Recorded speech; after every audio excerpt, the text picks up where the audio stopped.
kasus-kasus yang menonjol yang terjadi selama periode tahun 2001-2002 telah diungkap dan dilakukan proses penegakan hukum.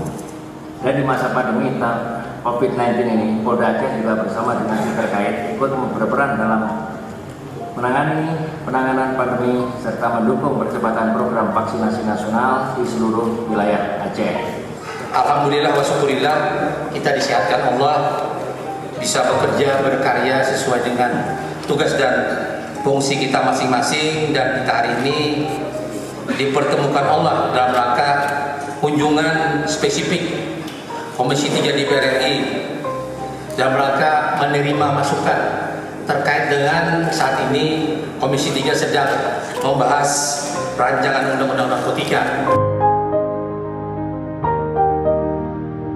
Tadi bagus dari Pak Kapolda, Pak Kepala BNNP, Pak Dekan, Pak Kajati, dan Pak Kakangdir. Saya rasa cukup pada hari ini dengan mengucapkan Alhamdulillahirabbil alamin. Wabillahi taufiq wal hidayah wa ridha wal inayah wallahul muwaffiq ila aqwamit thoriq. Wassalamualaikum warahmatullahi wabarakatuh.